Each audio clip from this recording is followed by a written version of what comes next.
Hello, welcome to Board with Paint. Today I'll be showing you how to paint the Lorax. This is a model I 3D printed from Thingiverse. I'll put the link down in the description. First thing I noticed after printing this miniature is that it's fairly smooth. There's not a lot of texture or detail on it. So the first thing I did was go through with some plastic putty and stippled it all over the miniature, just to give it sort of a felt-like texture. Then, as you can see here, I primed the miniature entirely in white. Because we're going to have so much orange and yellow on this miniature, doing sort of a zenithal highlight like I've done on previous videos is probably not a great idea here, because orange and yellow do not cover very well. So starting from a pure white base will give us the best chance of having solid coverage on both of those colors. We're going to start off with the airbrush here, going with some pure orange. This is flat orange from Vallejo model color. I apply 3 or 4 coats here. I don't stop until I have a clean, smooth finish on the entire miniature.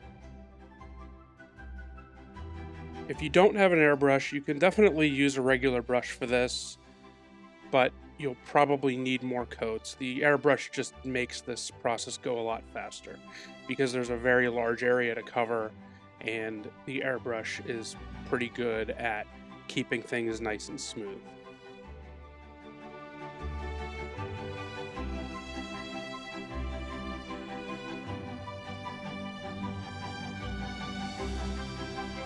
Next, we'll add a little shade by mixing a little bit of dark sea blue into our orange. And we'll just aim this at the lower parts under the chin, under the body, like where the legs meet the body, under the arms a little bit, under the back of the head, just to give a subtle variation, some shadow to those areas. To provide some highlights to the Lorax on the top of the head mostly, and sort of the front of the belly, we'll add some flat flesh to our orange.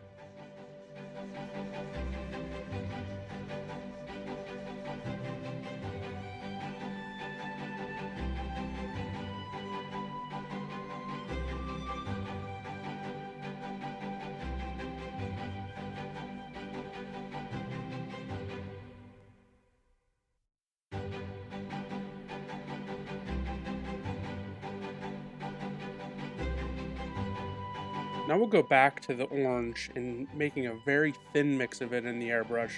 We'll sort of glaze it on over the entire miniature.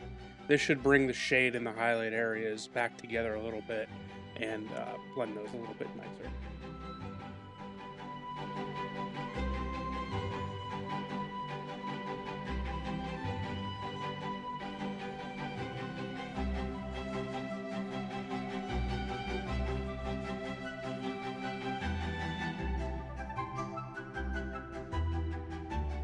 Now we'll move on to the Lorax's facial hair, and for this I'm using some Vallejo Game Color Sun Yellow. And what I did was I took some sticky tack, poster tack, and masked off the area around the head and face and upper body so that I wouldn't get any overspray on those. That way I can make sure that I have the yellow concentrated on the mustache area. And we'll apply 3 or 4 coats of this to get a solid coverage.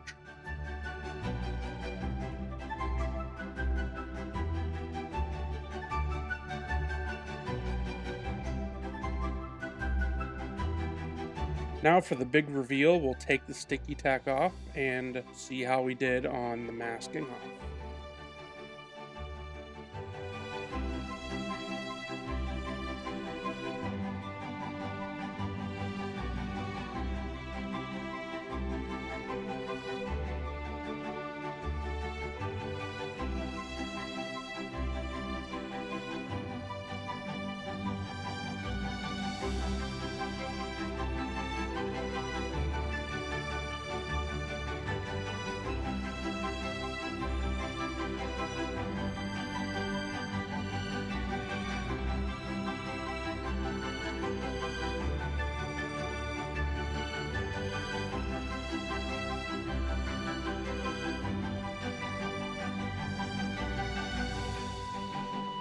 In a couple of stubborn areas, the sticky tack didn't come off, so I'm taking a ball of it and just sort of pressing it into the stuff that's still stuck to the miniature, and it should pull it off.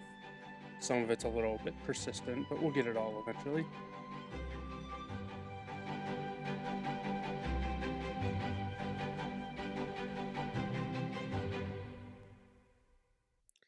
Now we'll pull out the brush and do some touch-ups. There's a few areas where the shadow color went a little too far and where the sticky tack pulled the orange paint off a little bit. So this is just pure orange, and I'm going over and reinforcing the orange areas with the brush a little bit.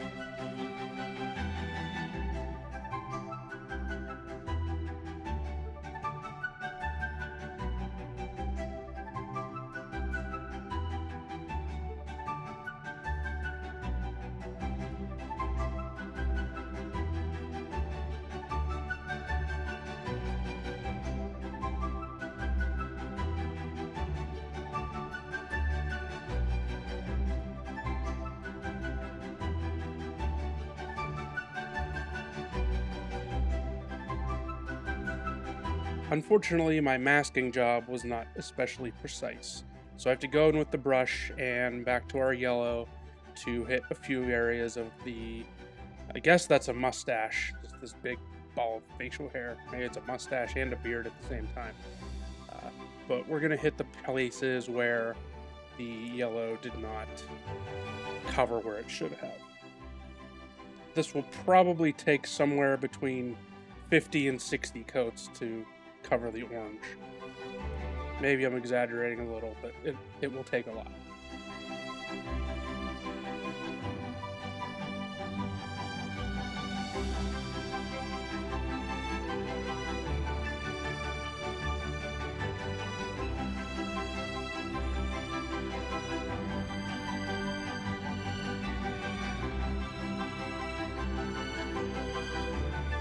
Looking again at some of the artwork for the Lorax, I realized that there's a little spot in the middle of this mess of hair that is actually his mouth. So we're going to go back in with the orange and cover that up a little bit.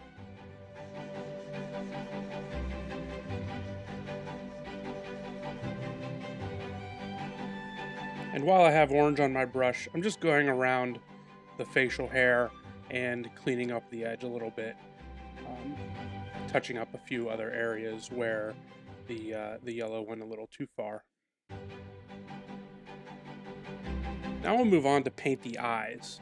Now the eyes are very barely sculpted on this miniature, so we basically have to freehand them on from scratch.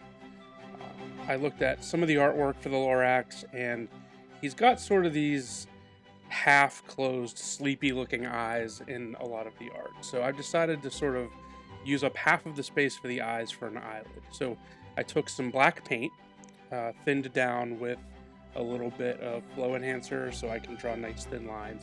And I just drew a small horizontal line over either eyelid about where I wanted the eye to be open up to. And then I'm just filling in with black the area under the eye. This will become where his actual eyeball is.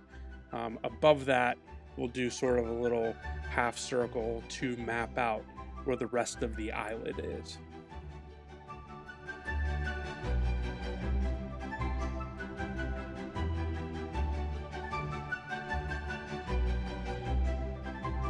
We'll use the black to add a little circle to indicate his mouth. Make sure you leave a little strip of orange underneath the black. This will give the impression of his bottom lip.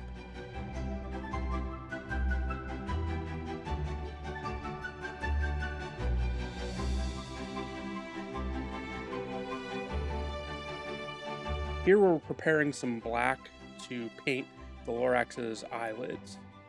What we're going to do is mix the black with some flow enhancer. This will get the paint flowing nicely off of the brush like ink. It allows us to essentially draw straight lines or nice thin uniform lines with the paintbrush. To make sure we keep the paint under control, we're going to wick off any excess liquid on a paper towel. Now for actually painting the eyelids, we're just going to do some half circles over top of the eyes that we already painted. This is going to sort of follow the small bumps that are sculpted on the model. They are very subtle. They're not really sticking out much, so just be careful. It's more important to sort of have the two eyes look uniform than to really make sure you follow the contour of the model, because it's more noticeable once the color is there. So just try to keep them even, keep the lines the same thickness if possible, and take your time.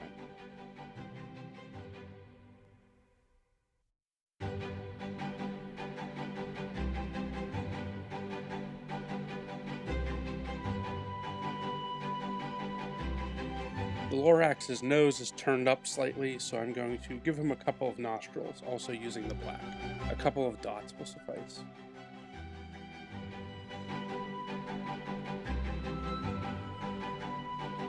Now we'll use titanium white to paint the whites of the eyes. Fill in the black areas that we painted, but leave a little bit of the black outline on the outside. You can use the white to sort of cut in and make that outline as thin or as thick as you want it. It's most important to just keep them even on both sides. Otherwise, it'll look a little bit cross-eyed or kind of like Sloth from the Goonies. There's the first one. Now we'll do the other one.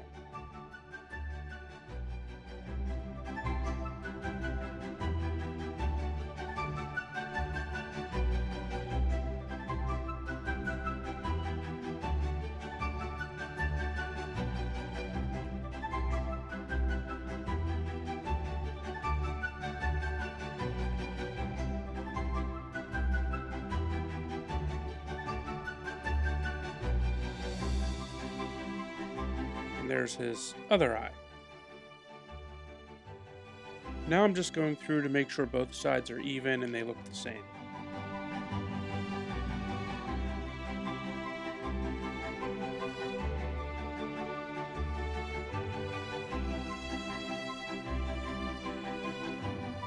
Next we'll paint the irises. I've decided to follow the design of the character for the animated movie, where he had these like big green eyes. So we're going to start off with some black green from Vallejo model color, and we'll paint the entire area of the iris with these on both sides. Again, try to keep them even so that the eyes don't kind of look wonky when they're done.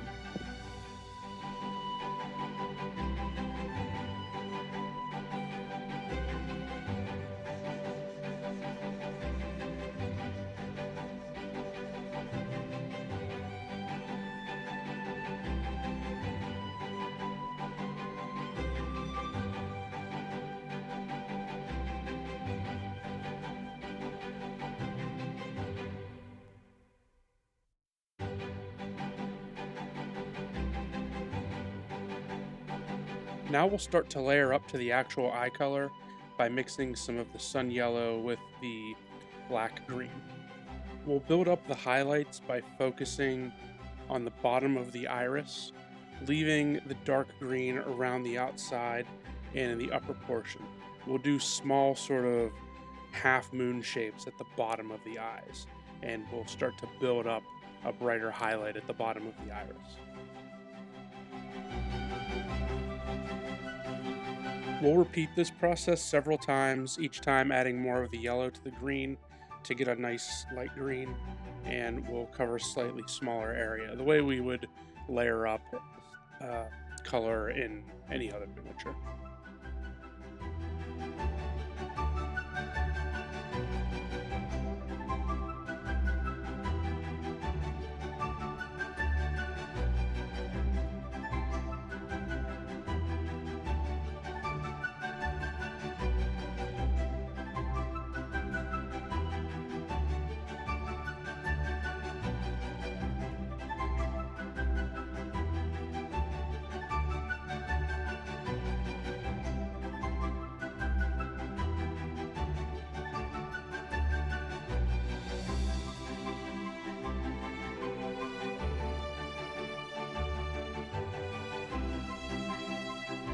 As you can see, I did this a bunch of times until almost getting up to a color that's very close to pure sun yellow.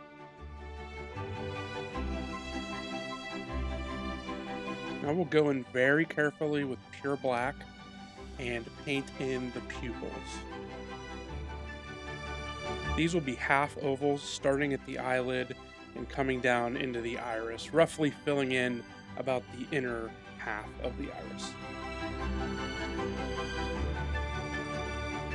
Now to really sell the eyes, we'll add a highlight inside of each iris using titanium white.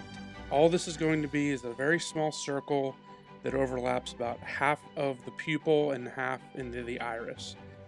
I'm putting my highlight in what would be the Lorax's right-hand side of each eye. Since I was less than impressed with the way the airbrushing turned out, I decided to re-add some of the highlights. So here I'm mixing in some flat flesh with the orange, and we're going to add some highlights to the Lorax's main area of fur. To do this, I'm grabbing a very large brush that's got sort of a chisel head on it, and I am stippling the highlights on. This should help to give the model the look of a sort of a velvety texture, similar to how he looks in the animated movie. I think this kind of gives him the look of, say, a Muppet, like think Ernie from Sesame Street. We're applying this to all the raised areas like the head, the tops of the arms, and the front of the chest. I also did a little bit on the front of his feet.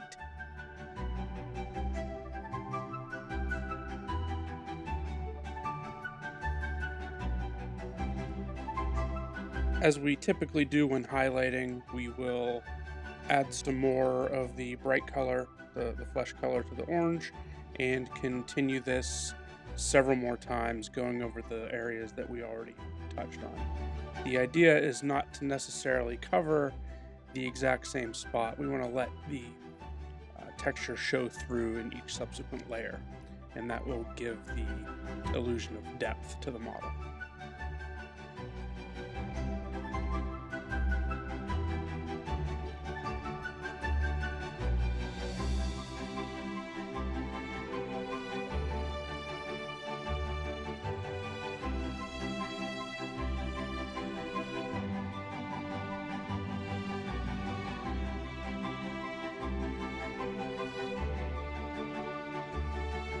For the smaller bits like the arms and hands, I went with a smaller brush, and I'm just kind of highlighting those up individually to make them stick out more.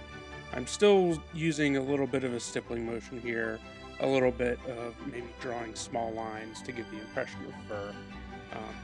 The idea is just to add a little bit more illusion of texture.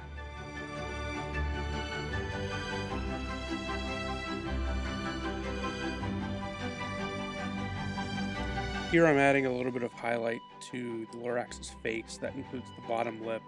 I'll also do the top of the nose, and I've also decided to highlight the middle of the eyelids a little bit. This will give sort of the impression that they're more rounded than they really are. They are sculpted on the miniature, but again, as I said earlier, it's very subtle. It's hard to see without the additional highlight.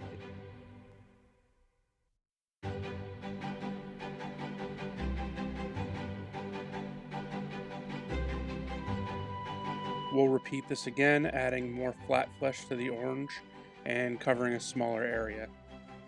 We'll begin stippling again with the large brush.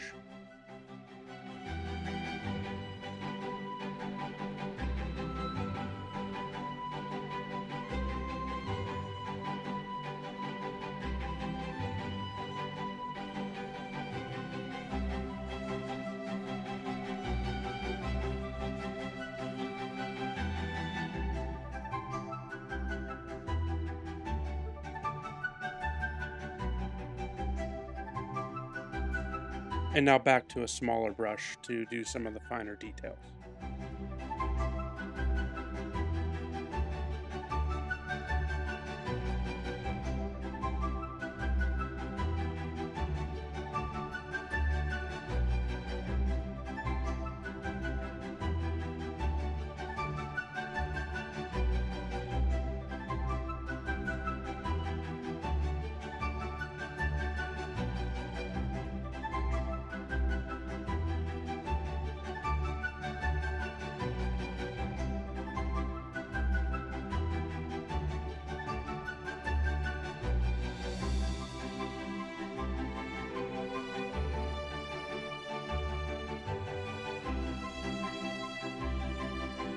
Now we'll do some highlighting of the yellow facial hair by mixing some buff with the sun yellow.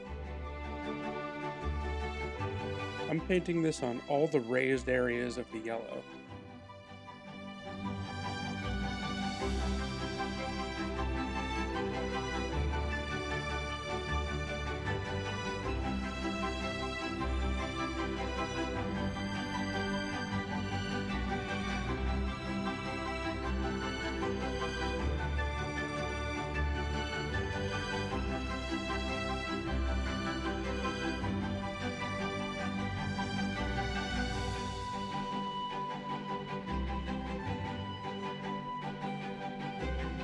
We'll repeat this by adding a little bit more buff to the yellow and covering a smaller area.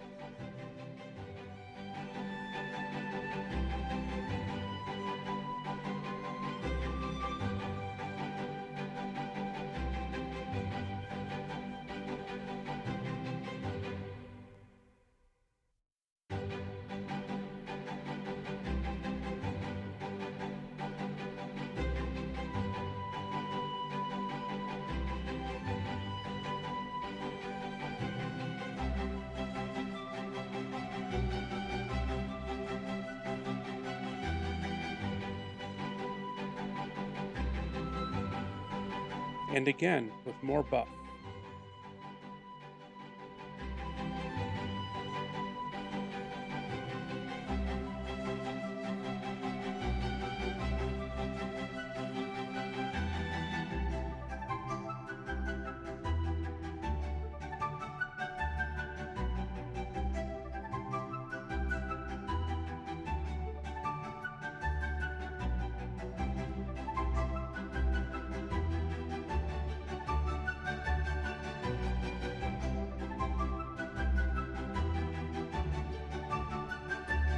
We'll add a final highlight with a color that is almost pure buff.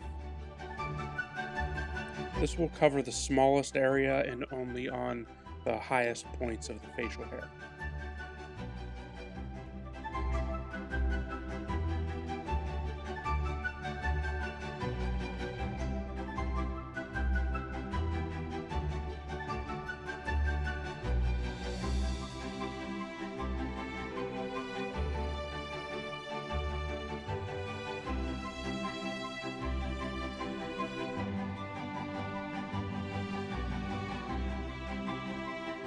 We lost some of the yellow tone there, so to bring it back, we'll apply a glaze of Lamenter's yellow from Citadel.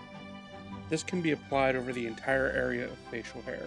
We don't want it to pool, we want it to just sit on the surface and provide an even tinting of color.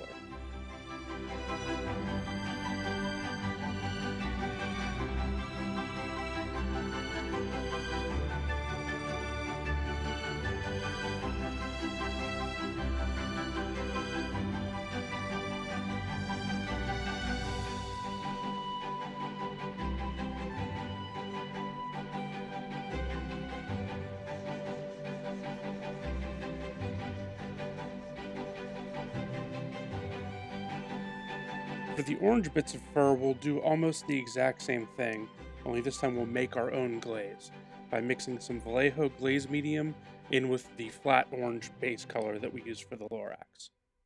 This will be applied over all the orange areas of the model. The idea is just to tint the colors and bring them back into the orange spectrum. We don't want to cover up all the work we did applying that texture. So make sure this goes on nice and thin. If it starts to obscure your detail, try adding some more glaze medium or maybe a little bit of water.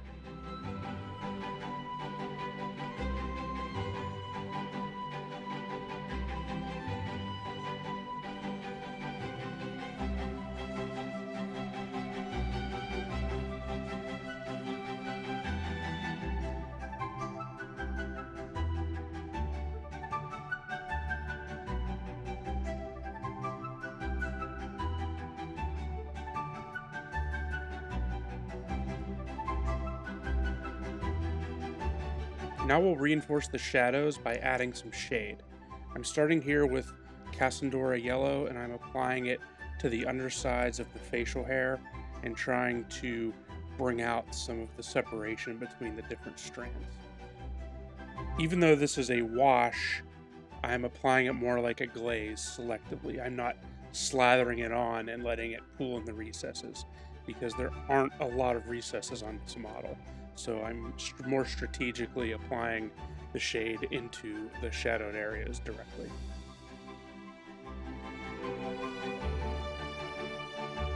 Now we'll shade the orange by mixing some dark sea blue in with our orange glaze that we applied in the previous step.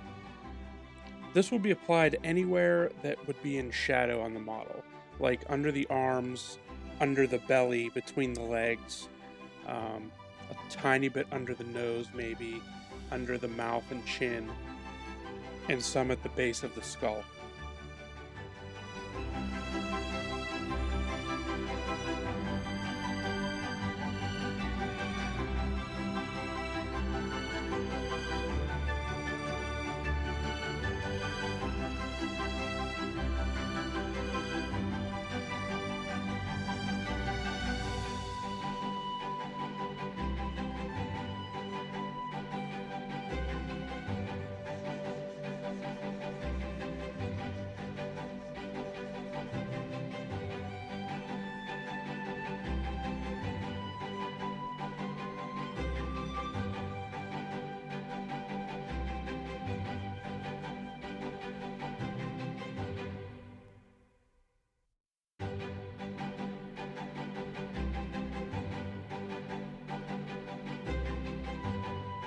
This mostly wraps up the Lorax itself. Now we're going to move down to the base.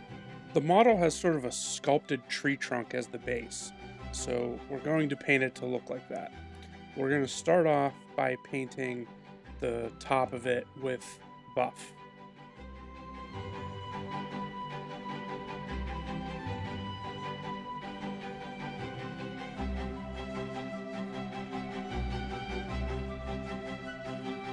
We'll paint the outer rim of the base with Dryad Bark.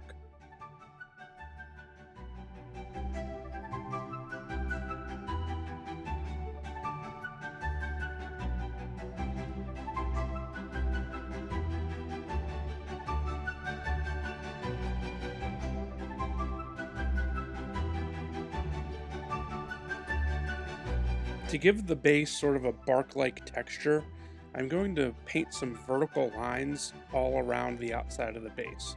These aren't going to be parallel to each other, they'll kind of be at different angles and may intersect at different areas. But the idea here is to give the illusion that there is a bark-like texture around the outside.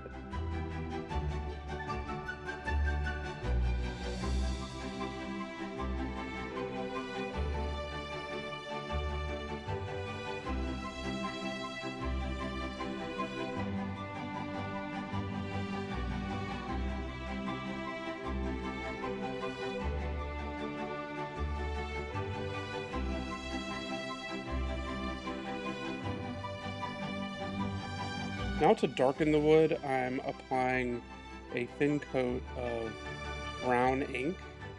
I'm just putting this on the entire top of the base. This actually turned out to be kind of a disaster because I don't know if I didn't wait long enough to apply this, but it reactivated the acrylic paint and started taking paint off. As you can see here, after I was laying on there for a while, it did start to peel up my paint, and the result was pretty horrendous. As Bob Ross used to say, we don't make mistakes, we only have happy accidents. This actually did turn out to be a blessing in disguise. What I ended up doing was I went in and wiped all the ink back off, and just leaving a dark line around the feet. And then I went back in and off camera, I repainted the top of the piece of wood and the sides just to get it in the state it was before I applied the ink. So now I'm ditching the idea of using ink altogether, and instead I've decided to sort of paint the concentric rings that you would see in a cut piece of wood. I think this actually turned out much nicer than the ink would have looked anyway. I'm thinning down some Vallejo model color Khaki with some flow enhancer because we're going to be drawing some very thin lines. And I'm just taking this and going through and drawing circles starting around the outside of the top of the base. Just drawing those lines that you would see in, a tree trunk that was cut off. We'll draw these lines the same way we did the black lines around the eyelids earlier. Just try to keep them spaced out. They don't have to be very even. Just make sure there's some of the underlying color between each circle. And just keep getting the circle smaller until you reach the middle.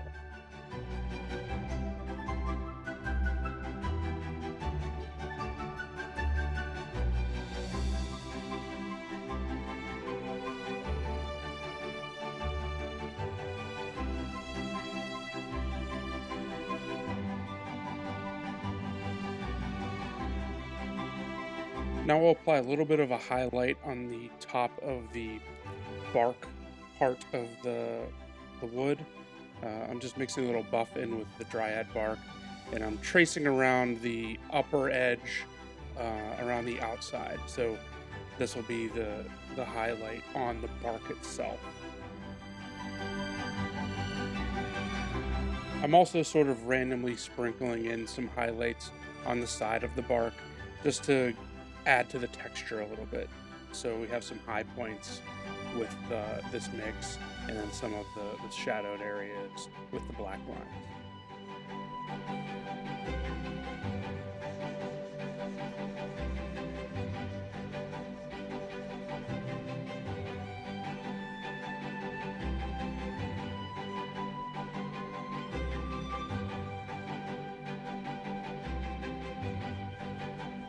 To bring out a little bit more of the details on the Lorax itself, we are going to use our black lining mix with the Flow Aid to draw some lines around the hands and around the facial hair, just to give some separation between those areas and pick them out.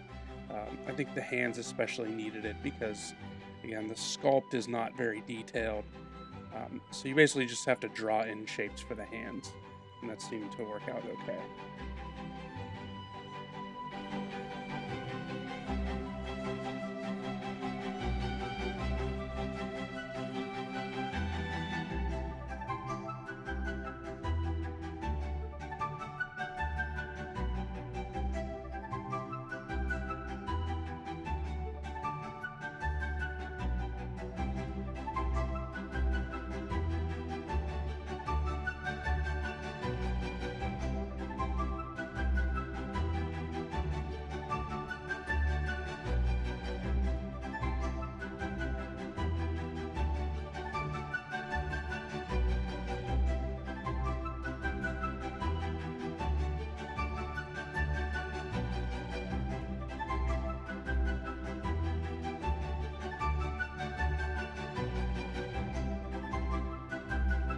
Here I'm lining around the mouth to provide some separation between the head and the body.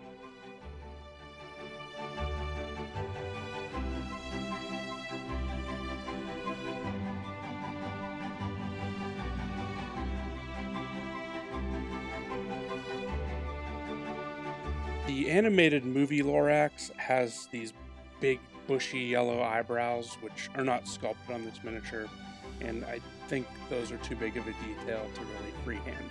So if you look at the original Dr. Seuss artwork, you see he's got some dark hairs coming out from his head. He doesn't have the eyebrows. So I'm just taking the black and drawing some lines sort of coming just above his eyes and going up to the top of his head, just to give the indication of some, I don't know, long eyebrows or hairs. For the last step here, I'm going back to the orange and the yellow, and I'm just going through and cleaning up anywhere where the dark lining got a little bit too thick or where things are outside the lines. Just doing some general cleanup with the base colors. Here I've gone back to the black and I'm adding some dark lining around the mouth where I forgot to do it earlier.